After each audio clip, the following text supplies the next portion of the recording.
knows what they're going to be doing. Probably they don't know at this stage, although they probably priced on something. But I think at the end of the day, as long as they can maybe manage the program for the client to make sure it's being delivered to the times they want, they should really put the responsibility on the contractor to do everything else. To deliver with an agreed cost, be it starting with a GMP, be it design and build, be it development of a cost before, make it a lump sum later. There's various ways of doing it. But the major thing for these stadiums is really the quality. Because as I said, the whole world will be watching. So to deliver and perform, to provide these major stadiums to a very high standard and quality, you need very high standard of contractors and people involved to deliver that. And I think that will mean getting away from the usual, let's say, Indian subcontinent, Asian labour. I think you've got to use labour that's just completed the Ukraine-Poland stadiums from Eastern Europe, which the client will have to understand he has to pay a premium for. But these people can deliver quality and craftsmanship, and they might cost maybe 10 times more than an Indian, but they can probably deliver the quality 10 times more as well. So you reduce your numbers. So it's just a matter of getting your head around this scale of this problem and trying to find the best solution and think what it involves. And I think you have to get away from the way things are done normally. I think a great example, and I don't wish to say anything bad about anybody in the room who's worked on it, but a great example is the international airport in Qatar, which I think has been a bit of a disaster, like most airports I've worked on in the world, because they're procured in the way they are. Okay. Tom, what would you advise, I guess, consultants, contractors, even PMCs, to avoid the pitfalls, let's say, of Dubai claims and disputes, knowing that we are embarking on a very huge investment? So what would be your advice to these different parties? Well, perhaps I'm a bit of a cynic, because as a primarily claims and disputes-oriented lawyer, I tend to see far more projects that have gone wrong than I do see those that have gone right. But then that does help to myself and others in this business to identify some of those pitfalls. And the first is what I have mentioned and what Mohammed has echoed about the importance of a fair, clear, straightforward contractual document that allocates risk clearly. It doesn't necessarily have to be fair in the allocation of risk. I mean, the approach that Melvyn advocates of a turnkey, you can even go turnkey, lump sum, all risk on the contractor, that works. And it works well in industries where, in my experience, typically where the output of the facility is of such great value that the cost of building it is a relatively less important issue. That may ultimately be an approach that the Qatari government wants to take, because the output of these facilities is the reputation of Qatar as a country that can build and deliver. But even in such circumstances where all the risk is on the contractor, clarity in what the contractual obligations are, clarity in what delivery is expected, clarity in quality, clarity in the owner's expectations, in time, financing obligations on the contractor, all of these things have to be clearly set at the outset. And that's why it's so important in the procurement process. Believe me, good contract documents and effective contractual approaches are by no means a cure to the types of problems we've all identified today, but they can certainly exacerbate those problems and make them far worse than they need to be. So I would advocate that the owner, delivery agencies, and consultants they've employed spend a lot of time making sure that they have a clear-cut set of procurement documents and plans, and that their contractors and consultants have a good understanding of them as they bid and negotiate for these projects. So really setting clear expectations and knowing what's expected. I'd like to maybe tag on to this a little bit in that after a contract has been let, clearly if it's all been well-defined and there's risk has been distributed to where it needs to be, sometimes I like to think that Bentley's in the risk mitigation business regarding litigation. And the reason I say that is that if you think about transparency and visibility to the activity in progress and being able to track progress of construction delivery, solutions today are available for everyone to have visibility to the work in progress through engineering information management, what has been installed in place and operational. So I think there's a way that how we all collaborate and get along after it's been let and work is under progress, that we just have a good behavior to have an understanding of progress and clear distinction between what has been done and what has not been done. and he's still sticking with you there. I guess in a structure where there's a designer, there's a PMC, there's a contractor, where does your software solution fits in all of this?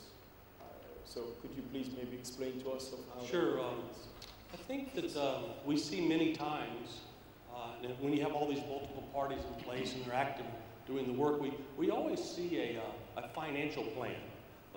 The owner has a financial obligation. They understand the rate of expenditure against a project, and they're spending money. We always see very clearly an opportunity for the general contractor, the construction delivery partner, an execution plan. This is the activity and schedules. But I think what we miss a lot as a solution provider, as a technologist, is who authors and maintains the technology plan. And it is a partner plan that says, this is what I'm trying to accomplish financially, this is what I'm trying to accomplish as far as construction delivery. How do I leverage technology to really get it done? And it's everything from the design activity that is taken into place by the design entity, it's the construction delivery. So I think, and for the owner in acquiring the asset at the very end. So I think the role of a solution provider is to be an advocate for and a partner at the table related to putting together a technology plan that will enable the professional community to be innovative and deliver against a contract. I guess not only deliver, but also the facility management, the building management systems. Oh, absolutely. I mean, it just goes through the life cycle. There's just set up at the enforcement. There is a great interest in all the industry today that people are seeing virtual models by which people design and construct. But owners have become very savvy in understanding that that virtual model can be transitioned into operations. And if we can capture that data along the way in a very efficient way through the commissioning and handover process, it has great value. So you're absolutely right, sir. It's a cradle to grave from initial design inception to delivery and operations. I guess the thing really here, we're always in contracts, and Tom, I guess you see many of this, we're always against the word fit for purpose. But for me, a facility that's actually done well is a facility that suits the end user's requirement and the needs of the end user in terms of operational and then the ongoing maintenance and the value of that asset as it goes. We could risk doing design for the sake of design, construction for the sake of construction. I guess, Melvyn, start with you.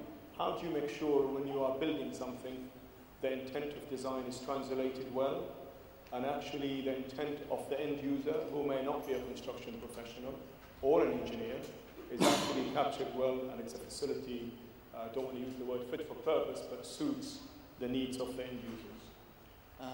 Well, as a contractor, Murray & Roberts, I think have a name and reputation in this region for the higher quality and more complex projects. Whenever I walk into a client's office and meet them the first time, they say, oh, Virgil Arrow, so they obviously know we built that, so that always is a good start for me. So as a company, we tend to aim for the more complex, more high quality jobs. We also like to do design and build, because it's a preference for us, the way we work. And I think using this technology is something we've been using for quite some time. We use various systems.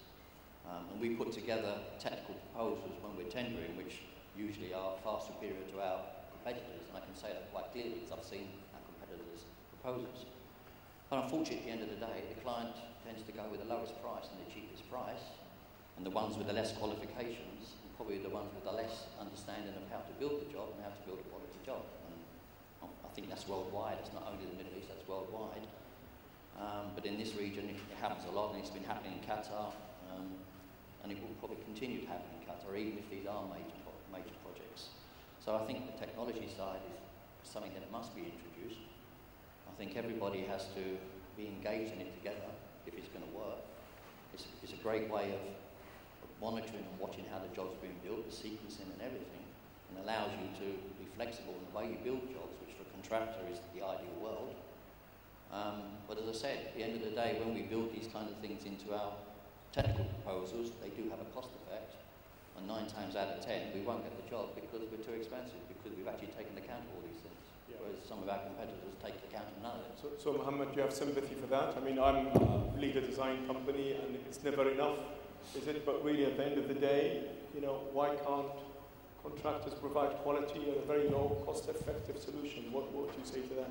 Actually, I agree with what Melvyn said. I mean, BIM, for example, is one of the systems that is being implemented and rigorously, which again helps, supports, and I think Bentley, that's only one part of what you guys do, if I'm not mistaken from memory. So again, technology is something we use. We're a worldwide company, we're interconnected. The issue of tracking, progress tracking, everything, in fact, is crucial. I'd like us, if you don't mind, I just want to go back to the concept of procurement. There are certain projects worldwide where you actually go to a contractor and you issue it, in one form or another, EPCs and what have you, mainly in the oil and gas and whatever, because the contractors are the experts. If you're talking about nuclear projects, if you're talking about oil and gas refineries, etc., etc., etc. And what defines it is the contractor's expertise. We, for one, always try to get contractors on board earlier, not necessarily one contractor, but contractors on board earlier to assist in the actual thought and way forward of the construction. These are the guys, and this is where I agree with Melvyn. We all were contractors in one lifetime or another. They know it best. They've done it hands-on. So we try to involve the contractors, and we've done several projects even close by in Abu Dhabi, whatever, where 2-3 billion dirhams worth of work, contractor on board day one with the designer. What requires an answer is the importance of those projects, and we go back to the issue of the stadiums. Time, everybody says, is of essence. Is this stadium an item that needs to be constructed within this particular period of time? Yes. Does it need the contractor? Yes. Does it need to have the procurement method delivered to the contractor and consultant as an add-on, whether under the contractor or by the client, whatever, to make sure that the integrity of the design, the stuff that you mentioned, are actually retained. I have my opinion, but that's not the issue. The issue for me, I believe, is the integration of all these, the procurement method and the integration of all the projects, including the infrastructure, which is the most important thing. The gentleman from Booz, having the port online, this is critical. I mean, without it, this is not going to succeed. Rail is an add-on that can come in later by the time the whole Saudi line and etc. comes into position, which, believe you me, is going to be further down the line than what they will do in Qatar. But getting the material on board, procurement of the port, procurement of material, and then procurement of project-by-project basis, I believe is the sequencing that this needs to be looked at. And yes, the answer again is it needs to be instigated by the committee, by the government, and whoever is consulting to them. So just to take us back to the issue of the procurement, thank you. Tom, in terms of, there's some disputes you probably dealt with. How, as a percentage, I guess, you have the right contract, you have the right framework for a contract, but maybe people are keen, they price aggressively, wrong price, changes, or people hang their hat on those changes. Many of those disputes, and do you see the same in Qatar? Oh, absolutely. There are. That is a major driver for disputes. I think the two primary drivers are one, poor contracts, so there's uncertainty as to who bears what risk. If you've got the right contracts in place, as you mentioned in your scenario. The second driver for disputes in the construction industry typically is just price escalation. And absolutely we're going to see it in Qatar. We're in a market right now where most contract bidding work, most consultants bidding work for that matter, are quite hungry. There are a lot of companies, many of them sitting in this room today. We've got a lot of staff in the Middle East. They want to keep that staff here. They want to feed that staff. They're willing to work or bid at or near cost. But they're bidding for projects that are going to be executed over a period of 10 to 12 years, and costs will double, if not worse, and probably far worse in certain commodities over the next 10 to 12 years in Qatar. And financing, contractors' ability to finance projects is at a all-time low and will continue to be so. The Eurozone troubles are sorted out, and the hangover from bond calls in the UAE has been sorted out, and that's going to take a few years. So there will be the potential for a perfect storm of construction disputes in Doha in 6 to 10 years. And while that benefits the likes of me, believe me, I would like to help others in this room to help now to avoid that as much as possible by putting in effective dispute resolution mechanisms that anticipate these problems that we all know are going to happen. It's not ignorable. Let's not think that Doha has solved the Rubik's Cube of delivering incredible amounts of infrastructure in a small time and small space. There are a lot of problems to come, and we need to be prepared for it. I guess CH2M Hell is chosen as the PMC for the World Cup. I guess what's the pros and cons of having one PMC do everything? Is that a good idea? Should we split? What's your thoughts on that? Definitely not, as I explained. If you're going to give all the risk and put everything responsibility on the contractor and make them responsible for the whole delivery, you minimise your consultants around your client, because we have a saying in England, too many cooks spoil the broth, and I think in construction it's a very true saying. And all the major projects I've worked on in the world, and I haven't worked on all of them by far, but the ones I have worked on, they've all suffered the same kind of problems. And with respect, we've all gone into it in good faith and signed contracts where we thought everything was allocated and done properly and designs were there and da-da-da. But at the end of the day, we all know that these things do go wrong and why they go wrong. It's been happening a long time. Just think it's about time we learn from it and do something different. Andy, one PMC for the whole job. What would you advise them, apart from using your software, or if that's the right solution? How would that... Well, I don't have a lot of experience in this game, but the way I think about it, there's a pro and a con. I think with one PMC held responsible, there could be greater consistency. Lessons learned from one venue could be applied and shared in a way, and data capture and management might be controlled and managed. So there's a consistency type element that would potentially, with some authority, be brought to multiple construction sites and activities happening simultaneously. So that might be the pro. A con would be is that if you have a single one, you lose some of the, I guess I would call it experience diversity. I think the positive of having multiple is that each team brings their expertise, their understanding, their domain experience to the table. And if you have 4 or 5 teams working on the problem, they all see the project from a different point of view, and if they would share, they each bring a uniqueness to the table. And if you gave it to all one person or one entity, they may not have quite that diverse experience that you're hoping for, and you perhaps spread some risk and put accountability directly back at the project level. So consistency being a positive, and having more rich diversity at the project level. Mohammed, your thoughts? I'm all with one PMO, and I'm totally with Andy on multiple PMCs on the different projects, where you're going to have different contractors, and we're not going to have one contractor doing everything. So we have different contractors, and the expertise, worldwide, international expertise, that will be brought in by the different PMC companies would have helped a lot. You can still have the PMO controlling the consistency, the tracking, the follow-up, the systems, implementation, where all the PMC can buy into. But the expertise of different PMCs worldwide, I'm fully with Andy.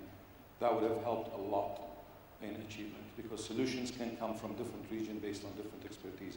And no one company, not even international, has that to do such a program. Tom, more work for you with one PMC or multiple PMCs? One PMC. I don't know that it's going to make a whole lot of difference. I mean, it certainly will make a difference to one, and I don't have the experience that any of these other gentlemen do in defining how it's better to deliver in that respect. Sure, there'll be a difference, but I don't believe the overarching drivers for the kinds of legal issues are going to be there regardless. Melvyn, back to you, I guess, shifting gears to project delivery. You hear that term many times, and everyone has their preference. It's probably not one right way or wrong way. You seem to like design build. Why do you like design build?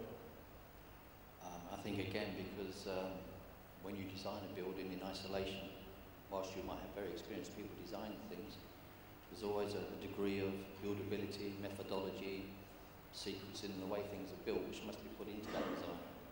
And I think, in my experience, most consultants don't have that kind of experience. But they do gain it when they work with contractors on design and build. And I've seen it work very well together. I think contractors can learn from designers when they're in-house, and vice versa. And I think it provides a better solution to a client because there is an early input from the contractor, which I think benefits the job. I think it benefits delivery program, and it can also benefit in the quality of materials, and some of the basic things can be chosen quite early on and agreed up front. So you've got a bit more security with your costings and your quality. So I think it's not the solution for every job by far. Obviously there's many jobs which it would be a waste of time trying to do design and build, but we're talking about major projects now.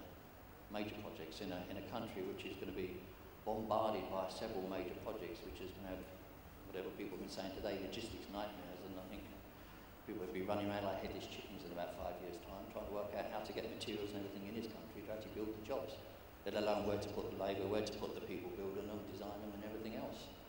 So I think the more you can bring under one roof, the more control you have over that particular aspect. So I think design and build to these major projects especially is a big advantage.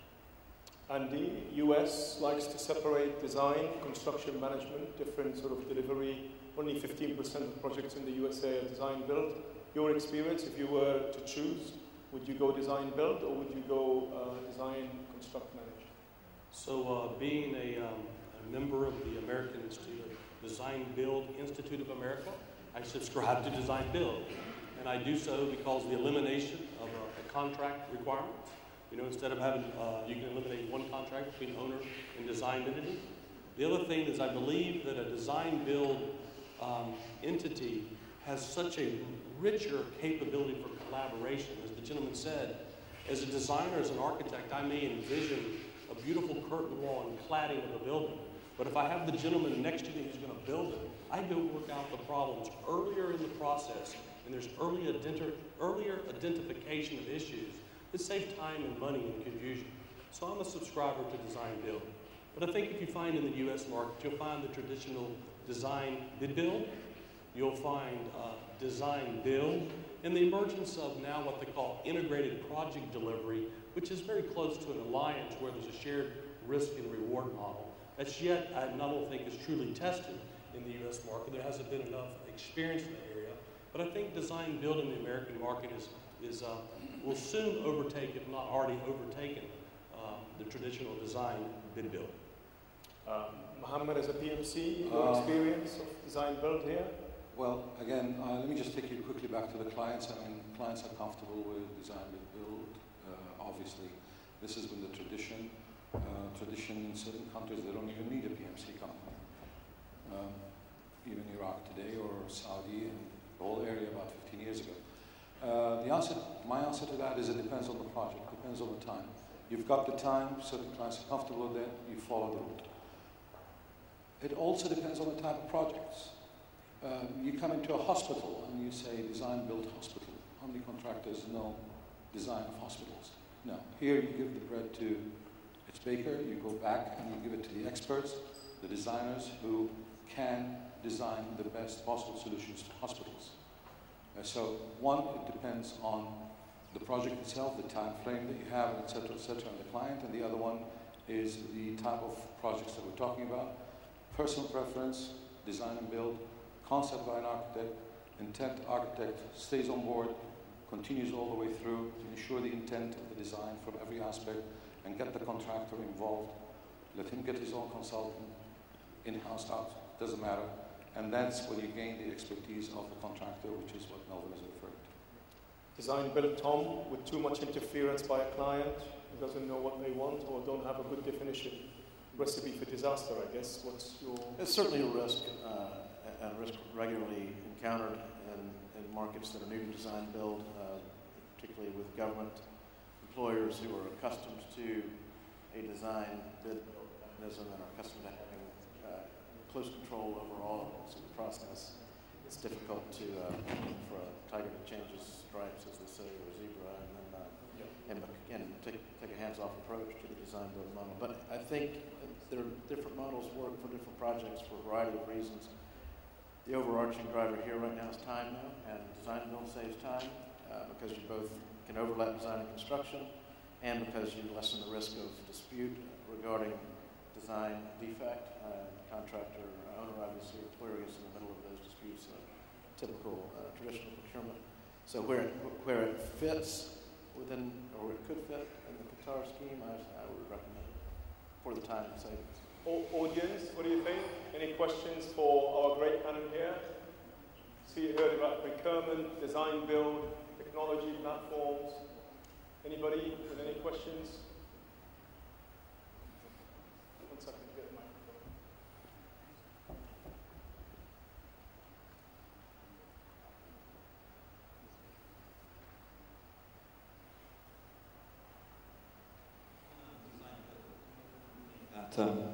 Design, build, the whole design, and the responsibility should be with the contractor, which means they can choose what the design should be as well, as long as it meets the employer's requirements.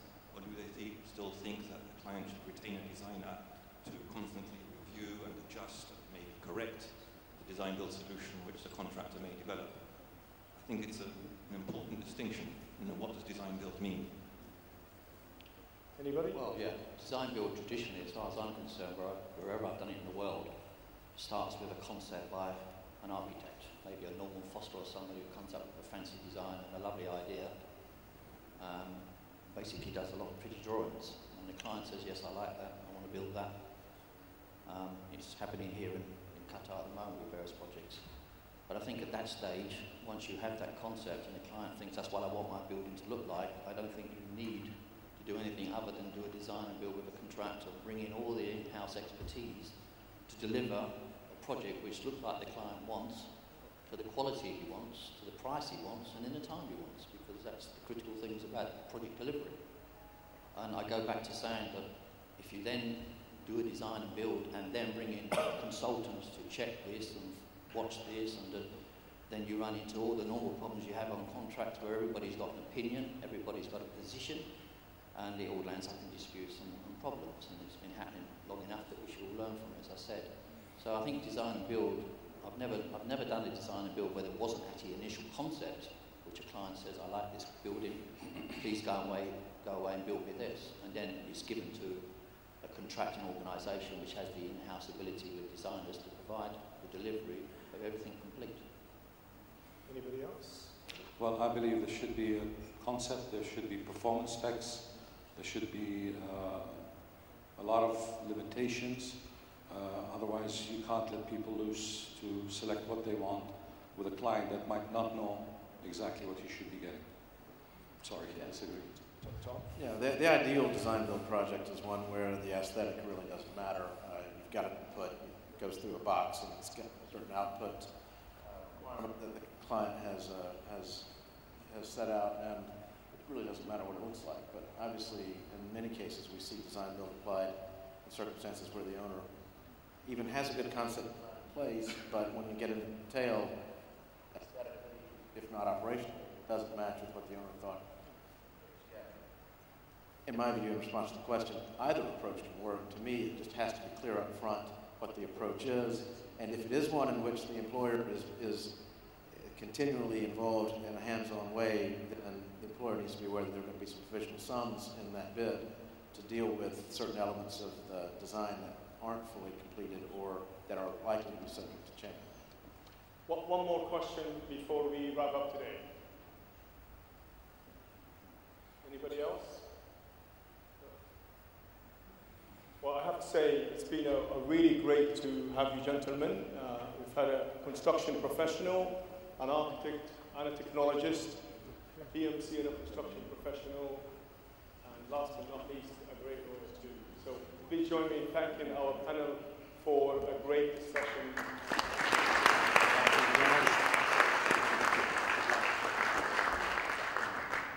Well, I guess we are coming to a close. I want to take this opportunity to thank you very much for being such a great audience. I guess really in summing up, really with the World Cup in Qatar, it's about looking at it in the context of an enhanced infrastructure and a great development, not just for the state of Qatar, but also for the GCC and the world as a whole. So I think this World Cup here is certainly will act as a catalyst for great progress, integrity, and also humanity. With that note, thank you very much again for being such great listeners and a great audience, and please travel home safely.